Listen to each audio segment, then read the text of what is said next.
Hey guys, thanks for coming to this video. So a research team from MIT and Columbia University ran a GEO AEO study called eGEO to test how AI engine results would change based on how content is written. They grabbed 7,000 plus real what should I buy type posts from Reddit, matched them with relevant Amazon product descriptions, and then ran a two-step AI pipeline. The first step is for each respective query, they matched it to the 10 top product listings that were most relevant based on embedding cosine similarity. And cosine similarity is something that I speak about all the time on this channel, as it's an important GEO or AEO factor. After that, they rewrote product descriptions with different prompt styles and tracked whether or not the descriptions, the content, moved up in the AI's ranking. Then they used ChatGPT to iteratively improve the prompts until they performed better, which is to say, ranked better. Now, the goal of this study was not to figure out the best trick. It was to determine which GEO/AEO patterns are actually real and repeatable. I'm Caleb Turner, and in this video, we'll discuss their findings, and I'll even give you a brief look at a nifty tool that I built that was inspired by this study.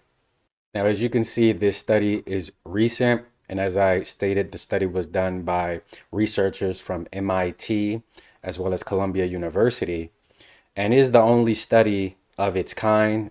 Now, to be clear, the focus of this study was ranking or re-ranking in LLMs, which is different than retrieval. Retrieval is focused on having your content or your brand pulled, cited, mentioned in LLMs, which is the first step. But the second step is ranking, which is what this particular study is based on, which is to say, when your brand or your product is mentioned, how preferred is it? Is it considered to be the first preferred? Is it considered to be the second best option, the third, etc.? And obviously, you would want your brand or product or content to be considered the most important. So that's what this study was based on. Now, although there is significant overlap between optimizing for ranking and optimizing for retrieval, they are distinct, particularly for the purposes of this study.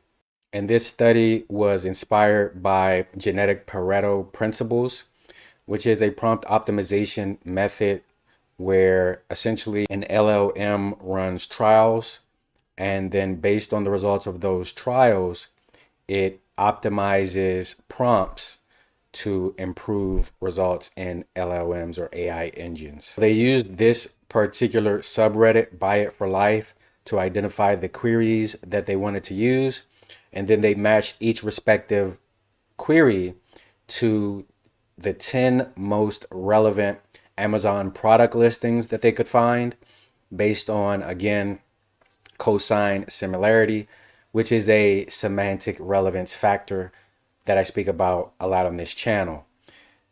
And so this was done before they actually implemented the optimizations. So we've got the study on the screen, and essentially what they did is they used GPT-4o to rewrite the product descriptions using a rewrite prompt, and then a second GPT-4o, which they call a meta optimizer, would optimize the rewrite prompt based on how well the products ranked in the results. And this would improve the rewrite prompt, which would in turn improve the descriptions that are being optimized so that, the product descriptions essentially ranked higher and higher. So what you see in this visual is the RAG process in a nutshell, where the user searches the query, the products are retrieved from wherever the LLM is getting the data from, and then pulled into the user-facing interface where the products are. Now, in this particular case, we're speaking about specifically e-commerce products, but the same could be said about services as well. And a lot of times they'll be ranked based on which ones are most relevant according to, the AI engine for the user's needs. Now, as far as the results are concerned, so this is giving you an example of how content performs with and without optimization. So this is an example query. I'm in my 20s and I want to find a basic set of kitchen knives that with proper care will outlive me. That's the query. Now these are all of the different products. And you can see here, product E would be our product. And it says this is the ranking without generative engine optimization. And you can see here that it's being ranked fourth. Product E.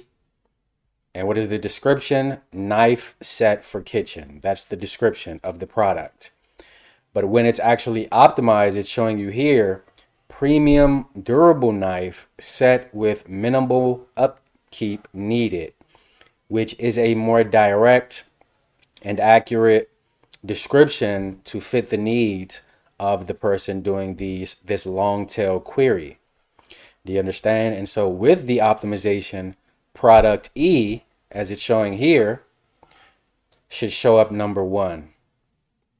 So that's the idea behind the optimization. That's the purpose of it.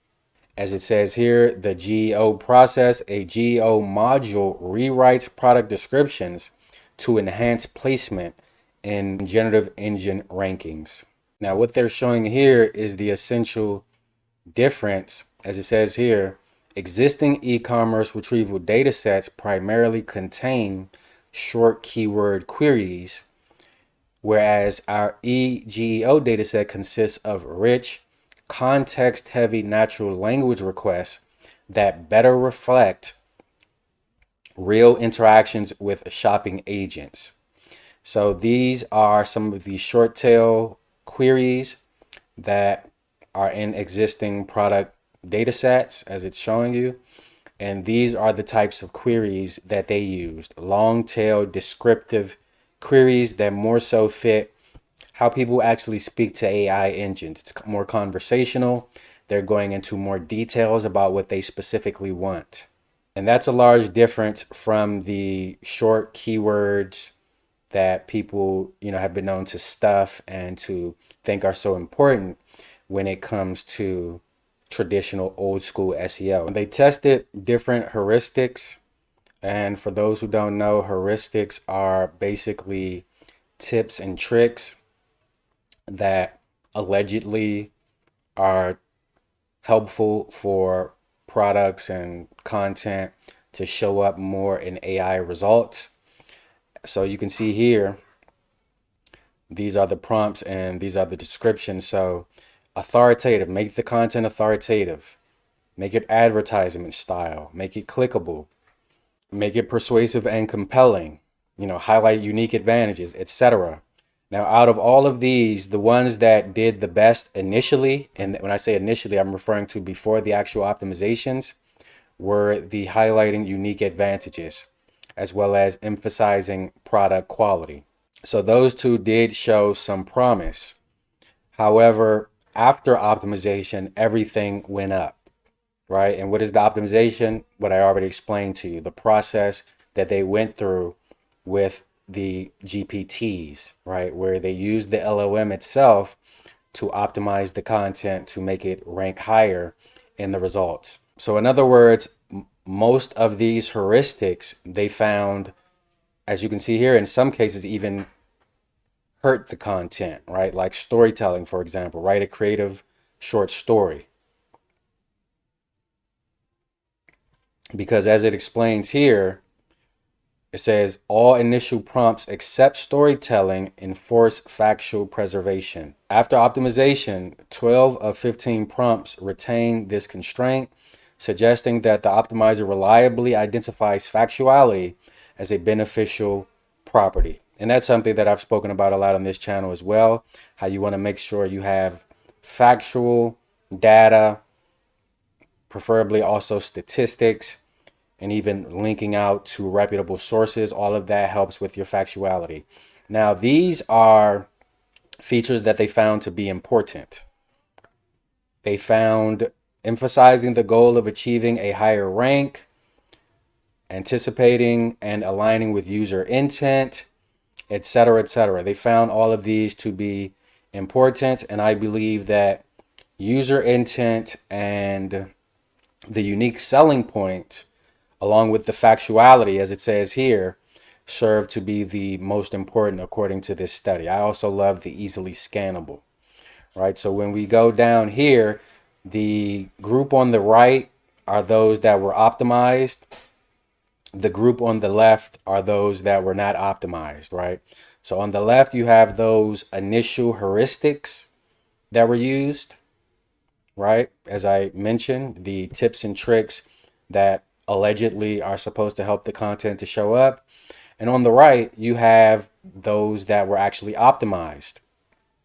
Now, what you will find here is that maintaining factuality, as it shows here, right, seem to perform the best. Maintaining factuality, and even here for those that were optimized, they maintain factuality as well for the most part.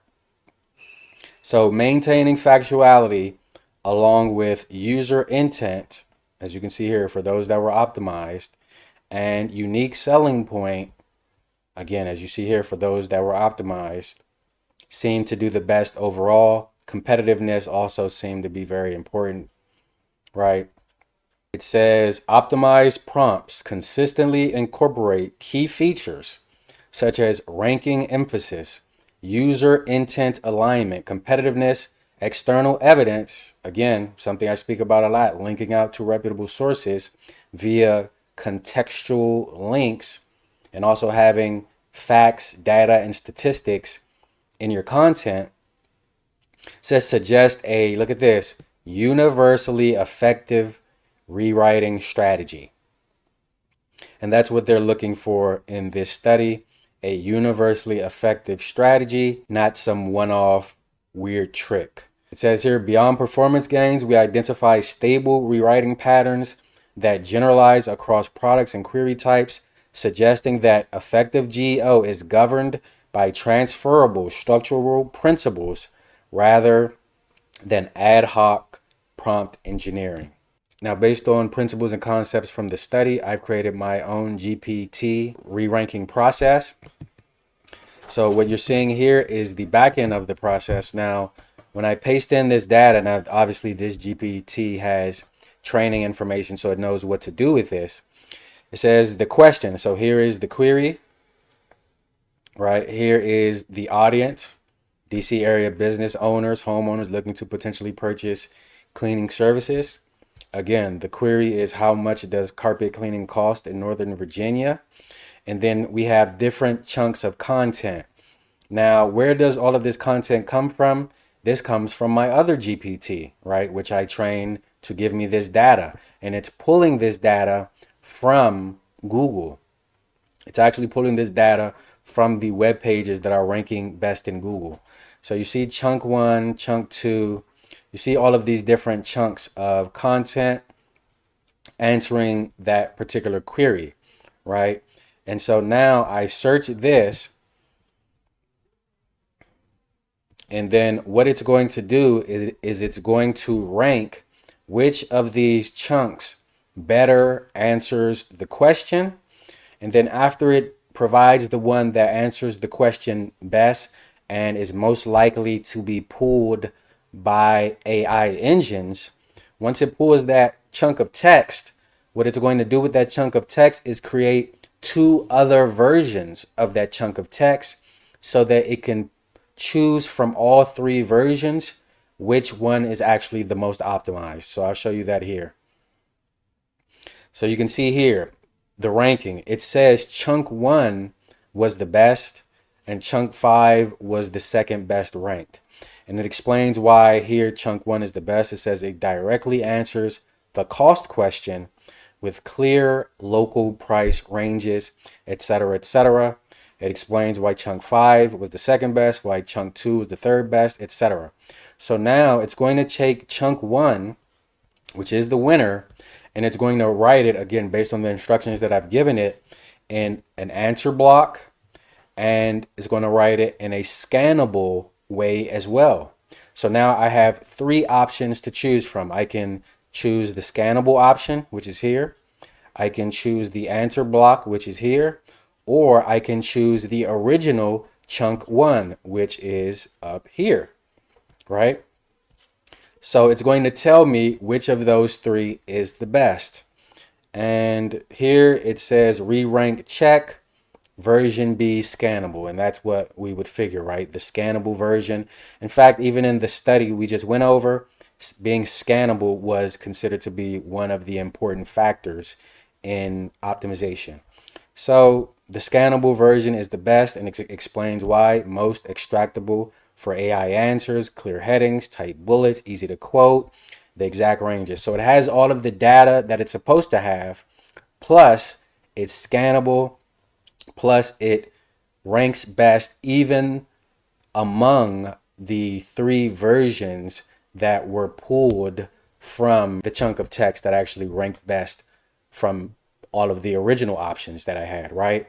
And again, like I said, all of the data was actually pulled from web pages that are already ranking at the top of Google, right? And then here it gives the final recommendation on what it thinks should be done. So everything was actually pulled from the top ranking pages on Google, and then those particular chunks of text were analyzed, as I just briefly went over here, to determine which is the best of the best and even the best formatting. Hopefully that made sense. If you have any questions, let me know. I'm the owner of SEO Rank Media. If you have a business, if you have a website that you want to grow and you want to improve your rankings and your retrieval in AI engines, don't hesitate to reach out to me directly. You can even go into the description box of the video and I'll run your website through a free AI checklist to let you know what you're missing, what needs to be enhanced, what needs to be fixed.